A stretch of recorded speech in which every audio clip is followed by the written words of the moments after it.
August 7, 1944, 100 hours, near Mortain, France. The darkness in the Norman bocage is absolute. A thick, clinging fog drifts through the narrow lanes, muffling sound, swallowing light. It is a blindness, an oppressive, damp shroud that settles over the hills and valleys. For the men of the U.S. 30th Infantry Division, dug into the high ground around the town of Mortain, this fog is a curse. It hides the world beyond their foxholes. It deadens the scrape of a boot, the cocking of a rifle bolt. It is the perfect cover for an enemy they know is out there. Then a low rumble begins, not from the sky but from the earth itself, a deep, mechanical vibration that grows, resonating through the soil and into the bones of the waiting Americans. Through the mist, monstrous shapes emerge, spectral and gray, the long, overhanging barrels of Panther tanks, the slab-sided hulls of Panzer IVs. They advance in a relentless, terrifying procession, their tracks clanking softly on the cobblestones. This is not a probing attack. This is the sound of a storm breaking, the vanguard of Hitler's last great offensive in the West. The German crews, peering through their narrow vision slits, see only the fog. Their one desperate hope is that it will hold, that it will keep the sky at bay for just a few more hours, for they know what comes with the dawn. The road to Mortain is about to become a proving ground where the iron will of the Panzer arm would meet the unblinking eye of American air power. This desperate German gamble was born from the crucible of a collapsing front. To understand the storm, one must first understand the pressure that created it. The storm that broke over Mortain in the first week of August 1944 was not a sudden squall. It was the violent, final convulsion of a German defense in Normandy that was being systematically bled white. To comprehend the desperation of Operation Lüttich, one must first survey the shattered landscape from which it was launched. For 2 months since the D-Day landings of June 6, the Allied and German armies had been locked in a brutal war of attrition in the nightmarish bocage country. This ancient landscape of small, sunken lanes, towering hedgerows, and enclosed fields was a defender's paradise. It channeled Allied armor into deadly killing zones and negated their numerical and material superiority. Every field was a potential ambush, every hedge a wall. Progress was measured in yards and paid for in blood. Yet by late July, the dam was beginning to crack. On the eastern side of the front, the British and Canadians had drawn the bulk of the German armored reserves into a grinding battle of attrition around the city of Caen. This was the anvil. Then, on July 25th, the hammer fell in the west, Operation Cobra. After a cataclysmic aerial bombardment that tore a hole in the German lines, the U.S. First Army, under the command of Lieutenant General Omar Bradley, erupted from the bocage, spearheaded by armored divisions like the 2nd and 3rd, and fueled by new aggressive doctrine of combined arms warfare. The American breakout was stunning in its speed and violence. The static, grinding front suddenly became fluid. The U.S. WWII Corps shattered the German left flank, capturing the key town of Avranches by July 31st. Avranches was the cork in the bottle of the Cotentin Peninsula. Its capture meant the Americans were not just out of the bocage, they were at the gateway to Brittany, and, more ominously for the Germans, they were poised to swing east, into the rear of the entire German 7th Army. The entire German line in Normandy was in imminent danger of a massive, war-ending encirclement. At his Wolf's Lair headquarters in East Prussia, Adolf Hitler did not see a catastrophe in the making. He saw a golden, delusional opportunity. To his mind, the American breakout was not a triumph of Allied arms, but a reckless overextension. The rapid advance had created a long, narrow corridor at Avranches, a vulnerable neck through which all of General George Patton's newly activated U.S. Third Army was now flowing.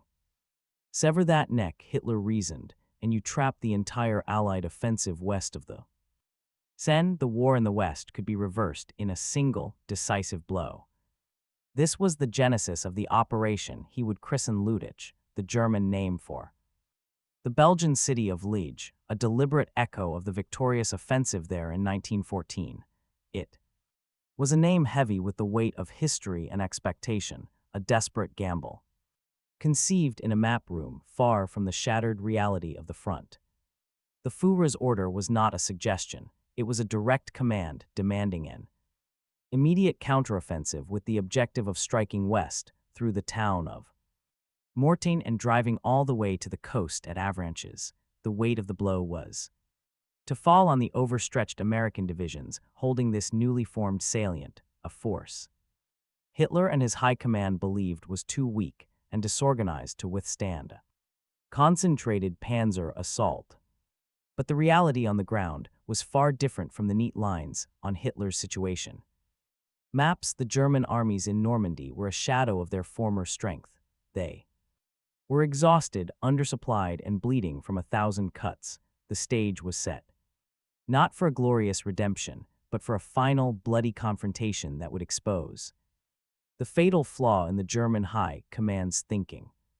The plan was audacious, but its execution fell to men who knew the true state of their forces. They were ordered to forge a spearhead from broken metal. The men tasked with turning Hitler's strategic fantasy into a battlefield reality viewed the order with a mixture of dread and grim resignation. Field Marshal Günther von Kluge, commander of German forces in the West, knew his armies were on the brink of collapse. His panzer divisions were skeletal, his infantry depleted, and his supply lines were constantly harassed by Allied fighter bombers. The fuel and ammunition for major offensives simply did not exist in the required quantities. Yet, a direct order from the Führer was not something any German general, especially one under a cloud of suspicion after the recent July 20th bomb plot, could refuse. The plan, as dictated from East Prussia, was brutally simple in conception, but fiendishly complex in execution. Von Kluge was to scrape together every available armored unit. From across the front, the core of the assault force would be 4 veteran SS Panzer divisions: the 1st SS Leibstandart SS Adolf Hitler, the 2nd SS Das Reich, the 9th SS Hohenstaufen, and the 10th SS Frundsberg, alongside the elite Army Panzer Division. The 116th Windhund. On paper, it was a formidable fist of over 200 tanks, including the deadly Panthers and Tigers.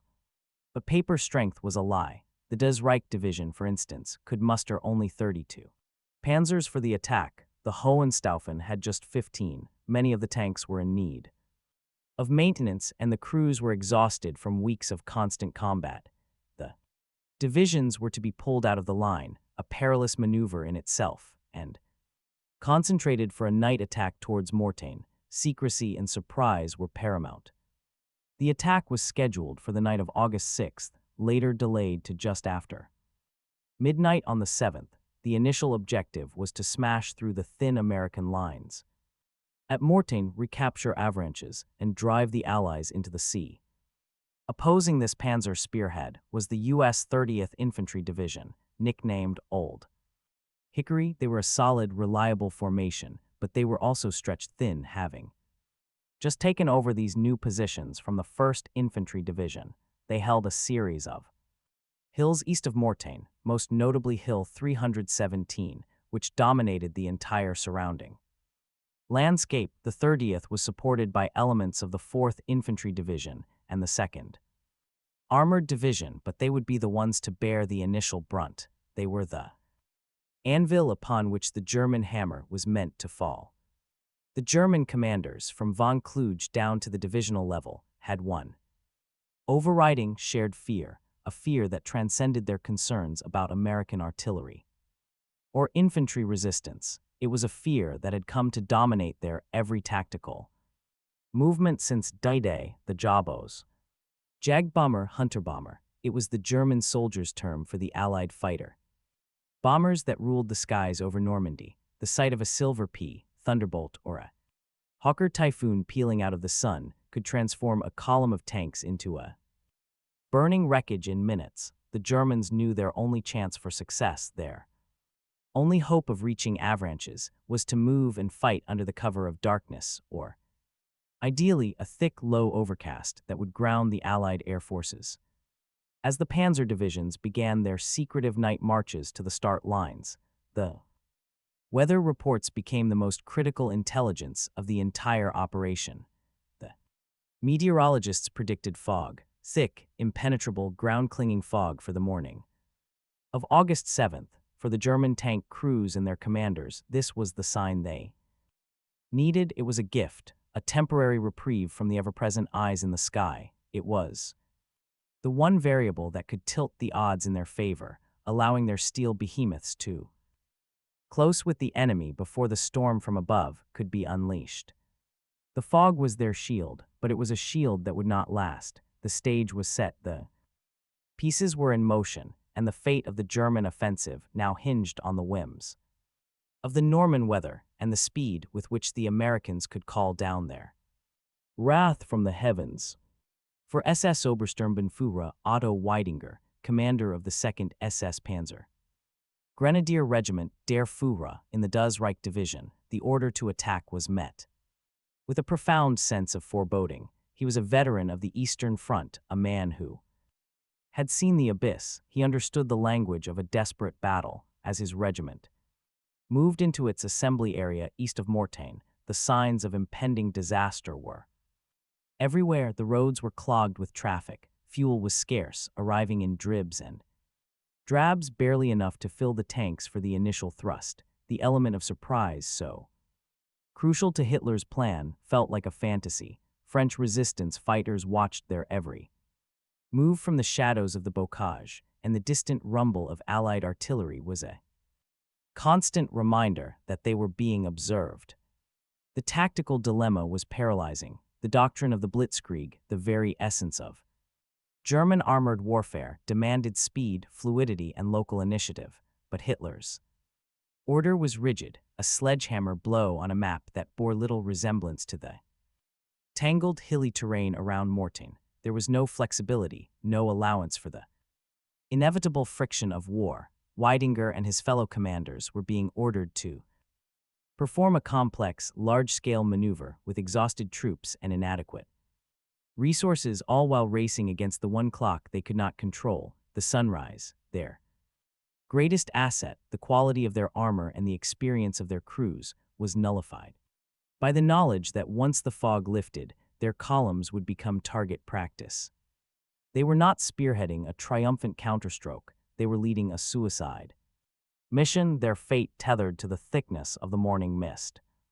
On the dark, fog-shrouded crest of Hill 317, a young lieutenant from the 2nd Battalion, 120th Infantry Regiment, 30th Division, peered into the void. The rumble of tanks was unmistakable now, growing from a vibration to a deafening roar. There was no visibility. Beyond 50 feet, the world had shrunk to the damp earth of his foxhole and the nervous breathing of the men around him. They were isolated, a single battalion of about 700 men, perched on the most valuable piece of terrain on the entire battlefield. They knew the Germans were coming, they just didn't know from where or in what force.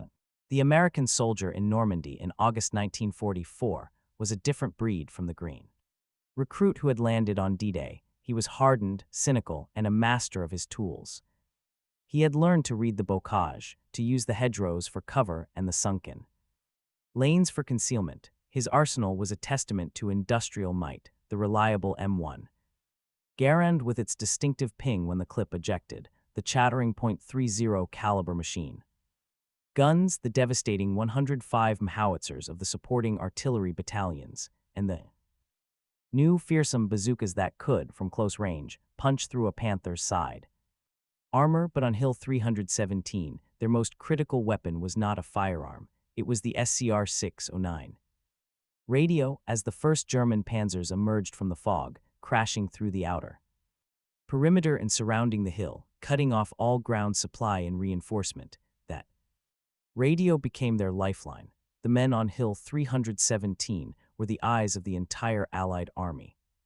They were surrounded, but they were not blind. From their commanding vantage point, they began to call in a storm of steel, their calm, static-filled voices directing artillery fire. Onto the German formations they could now hear, but not yet see, moving in the valley. Below, their resolve would become the rock upon which the German offensive shattered. These two forces, the experienced but hamstrung Panzer commander and the resilient, technologically supported American infantrymen, were now on a collision course. But the battle would also be decided by two other, more impersonal, yet equally decisive angles: the machines that ruled the sky and the industrial philosophy that built them. While the American P-47 would play the most pivotal role in the skies over Mortain, the German soldiers' terror of the Jabo was equally embodied by the British Hawker. Typhoon, a brutish, thick-winged monster of an aircraft, the Typhoon was not a graceful dogfighter, it was a purpose-built killer of armor. Its 420 Hispano cannons fired high-explosive shells that could shred a tank's thin-top armor and track systems, while under its wings it could carry 8 potent 60-pound RP-3 rockets. The sound of its Napier Sabre engine, a deep, throaty roar distinct from the higher-pitched whine of American engines, became an auditory signature of impending doom for German formations. For the armored columns pushing towards Mortain, the Typhoon represented a specific, terrifying threat.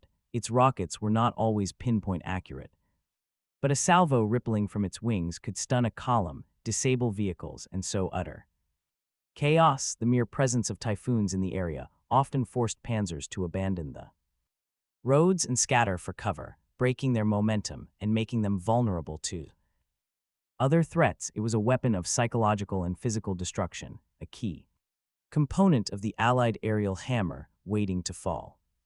But the true master of the Mortain sky was the Republic P-47 Thunderbolt, nicknamed the Jug for its portly, barrel-like fuselage. It was the heavyweight champion of the USAAF. Its true genius lay in its design philosophy, survivability, and payload. Powered by a massive Pratt & Whitney R2800 double Wasp radial engine, it was incredibly rugged, able to absorb tremendous battle damage and still bring its pilot home. This durability made it the perfect platform for the low-altitude, high-risk world of ground attack. A typical P-47 on a ground attack sortie over Mortain was a flying arsenal.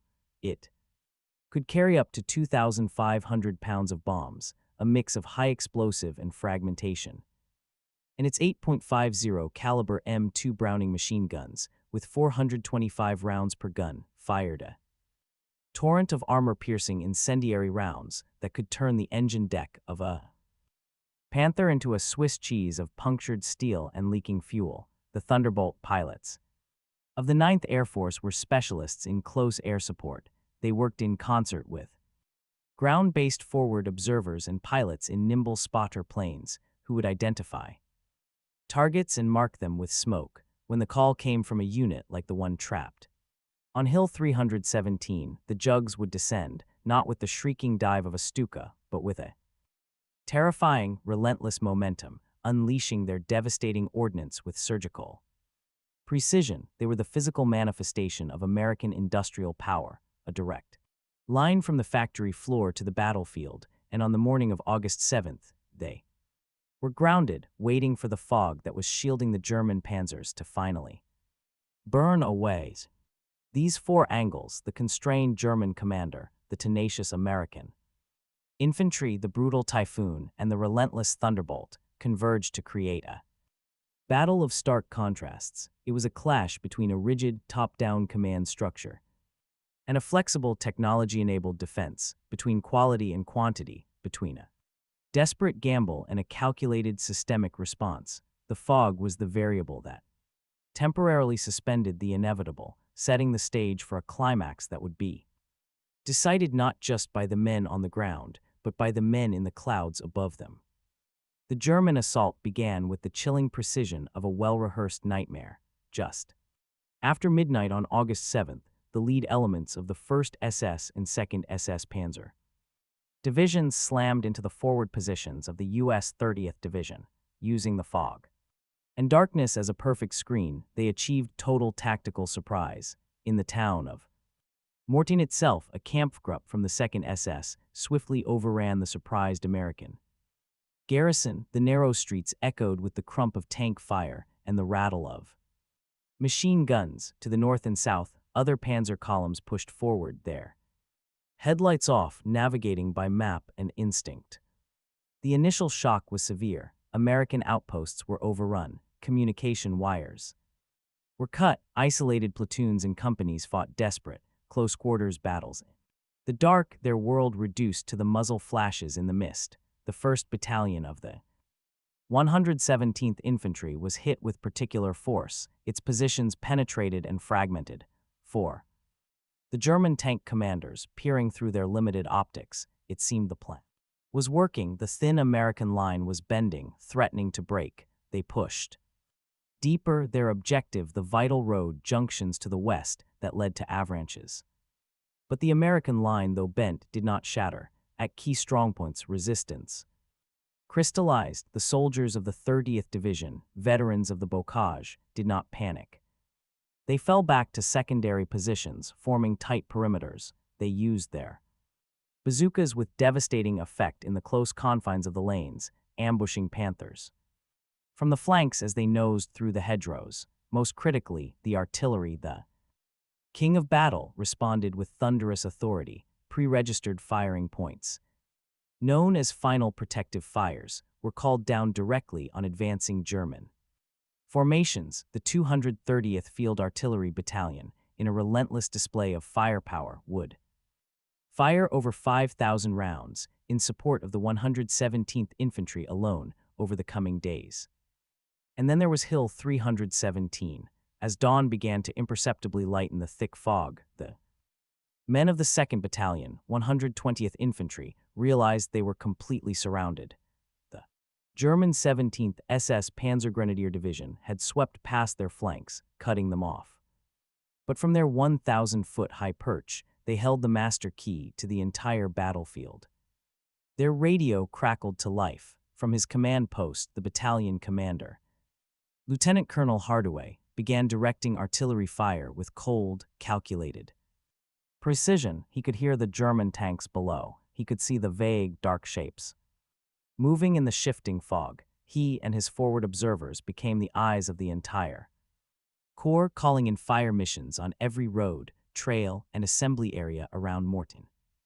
The hill was transformed from a tactical objective into an unkillable observation post.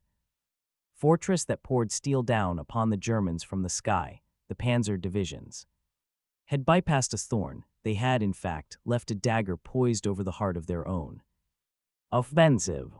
The initial German momentum, born of surprise and darkness, was now grinding to a halt against a defense that was far more resilient and coordinated than they had anticipated. They had taken ground, but they had failed to achieve a clean, decisive breakthrough, and with every minute that passed, the sky to the east grew lighter. The fate of Operation Lüttich now hinged entirely on the durability of the Norman fog. The race against time was entering its final, desperate lap. The morning of August 7th dawned not with light, but with a persistent, gray gloom. The fog held, it clung to the valleys, filled the hollows, and pressed down upon the hills.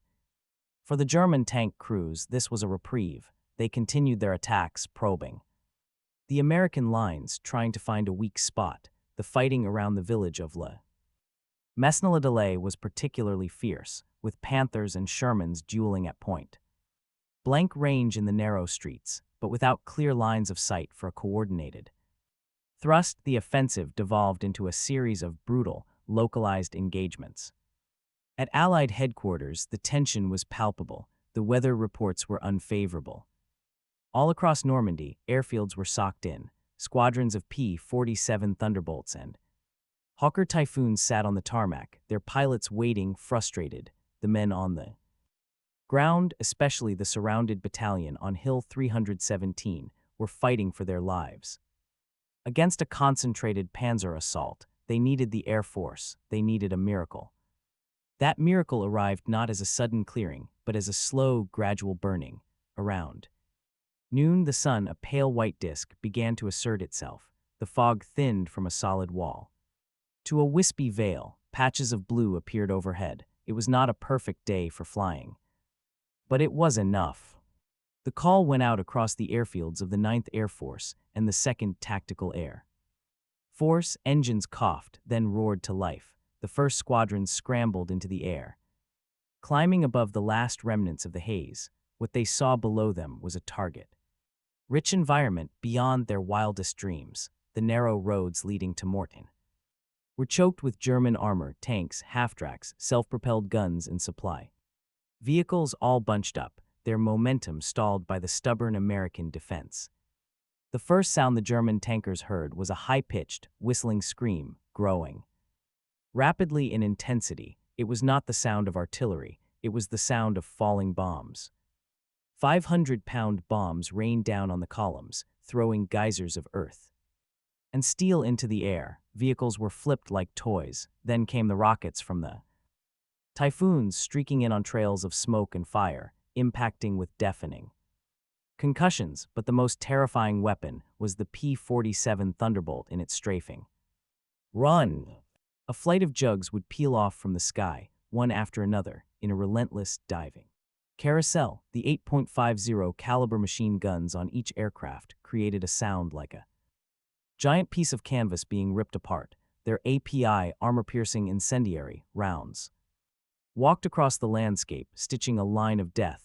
They hammered into the thinner top armor of the German tanks, piercing engine decks, igniting fuel and detonating ammunition. A Panther, invulnerable from the front, became a death trap from above. The air filled with the smell of cordite, diesel, and burning flesh. The psychological impact was as devastating as the physical destruction. The German advance, already faltering, disintegrated into chaos. Drivers abandoned their vehicles and ran for the fields. Tank commanders, who had moments before been directing fire from their cupolas, slammed their hatches shut, becoming blind and isolated. The coordinated attack dissolved into a desperate fight for individual survival. The road to Mortain was transformed into a 6-mile-long funeral pyre for the Panzer arm. The true cost of facing U.S. AirPower was being exacted in steel and blood on the slopes below. Hill 317. The German gamble had failed, and the price was annihilation. The immediate aftermath of the Allied air onslaught on August 7th was a scene of apocalyptic destruction. The roads east of Mortain were littered with the smoldering hulks of German armor. Panzers that had rolled forth with such purpose hours before now lay tilted at crazy angles, their tracks blown off, their turrets thrown clear by internal explosions. Thick black smoke from burning vehicles coiled into the sky, a grim beacon marking the graveyard of Hitler's Western offensive. For the German army, the failure at Mortain was not merely a tactical setback, it was a catastrophic, irreversible defeat. Operation Lüttich had consumed the last operational reserve of armor in Normandy. The elite SS Panzer divisions, the very fist of the Wehrmacht in the west, were now broken, their strength bleeding out on the slopes.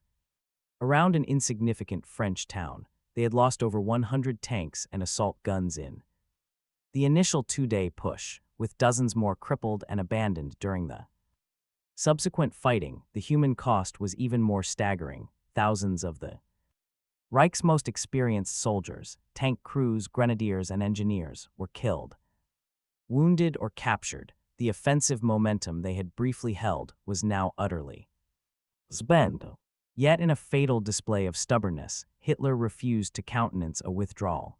The attack must be renewed with even greater force, he insisted in a stream of frantic orders to Field Marshal von Kluge. He saw the continued pressure at Mortain as a way to pin down Allied forces, blind to the fact that it was his own armies that were now pinned. This order sealed their fate. Instead of disengaging and pulling back to a defensible line, the decimated panzer divisions were forced to continue futile, localized attacks against the ever-strengthening American positions for 3 more days. They were not achieving anything. They were merely staying in place, presenting themselves for further destruction from the air and from the massing Allied artillery. With each passing hour, the noose was tightening, not around Avranches, but around the entire German 7th Army. While the Germans were fixated on Mortain, the real Allied masterstroke was unfolding. To the east and south, even as the 30th Division held firm, General George Patton's U.S. Third Army was running wild, with the German armor concentrated and being destroyed around Mortain. There was nothing to stop Patton's swift advance. His XV Corps, meeting only light resistance, was racing eastward, its objective nothing less than the town of Argenton. At the same time, to the north, the British and Canadian armies were launching a new offensive, Operation Totalize, pushing south towards the town of Falaise. The Allies were not just counterattacking, they were executing a giant pincer movement. The German 7th Army and the 5th Panzer Army were now in imminent danger of being completely encircled in what would become known as the Falaise Pocket. The road from Mortain no longer led to avalanches and victory, it now pointed directly to the gates of hell. By August 12th, the fighting around Mortain had effectively ceased. The German units, bled white and out of fuel, could do little more than dig in and await the inevitable. The U.S. 30th Division, reinforced and resupplied, began the grim task of clearing the battlefield and relieving the defenders of Hill 317. After 5 days of relentless shelling and isolation, the 700 men of the 2nd Battalion descended from their hill. They were gaunt, hollow-eyed, and low on ammunition, but they had held. Their precise artillery direction had been the single most important factor in breaking the back of the Panzer. Assaults before the air power could be fully brought to bear. They had been the anvil, and the Jabos the hammer. The strategic picture had now flipped entirely. The German 7th Army, under General Paulhauser, was not just stopped, it was trapped. To the south, Patton's 3rd Army had captured Alençon and its spearheads were approaching Argenton. To the north, the Canadian 1st Army was battling its way towards Falaise. The gap between the two Allied jaws was narrowing with terrifying speed. The failed offensive at Mortain had left the German armies positioned in a deep, vulnerable salient, with their only remaining escape route a narrow, corpse-strewn corridor between the towns of Falaise and Argenton. The order from Hitler to maintain the offensive at Mortain had been a death sentence. It had delayed the critical withdrawal east for precious days, allowing the Allied pincers to close. Now a frantic, chaotic retreat began. What was left of the Panzer divisions that had attacked Mortain, the 1st SS, 2nd SS, 9th SS, and 116th, were thrown into desperate rearguard action, trying to hold the shoulders of the Falaise Gap open long enough for their comrades to escape. It was a nightmare escape. The roads leading east were jammed with a tangled mass of men, horses, and vehicles, all funneling into a killing zone that was constantly raked by Allied artillery and patrolled by fighter bombers. The Jabos returned with a vengeance, hunting at will in the clear summer skies. They called this grim work the Falaise Gap Turkey Shoot. The final closure of the pocket on August 21st marked the end of the Battle of Normandy. Inside the pocket, the scene was one of almost indescribable carnage. An estimated 10,000 German soldiers lay dead. Another 50,000 were taken prisoner. The material loss was staggering. Over 500 tanks, 1,000 artillery pieces, and 5,000 other vehicles were destroyed or abandoned. The German 7th Army had effectively ceased to exist as a fighting force. The road from the failed gamble at Mortain had led inexorably to the slaughterhouse of Falaise, and from there to the open road to Paris and the German border. The war in the West had been decisively won. The road to Mortain, in the end, was not a path to redemption for the Wehrmacht, but a brutal final lesson in the evolution of modern warfare. It stands as a stark monument to the end of an era, the era where the Panzer, as a singular dominant weapon, could dictate the outcome of a battle. The German tank crews who fought there were among the best in the world, their machines formidable, but they were defeated by something more than just brave infantry or destructive aircraft. They were defeated by a system. The battle demonstrated the ultimate expression of combined arms warfare, perfected by the Allies in the crucible of Normandy. It was the seamless, symbiotic relationship Between the steadfast infantryman on Hill 317 with his radio, the relentless artillery, batteries responding to his call, and the squadrons of pilots who turned Weather's whim into a weapon, this was not a victory of individual heroism alone, though that was present in abundance. It was a victory of coordination, of industrial logistics, and of a command philosophy that trusted men on the ground to shape their own destiny.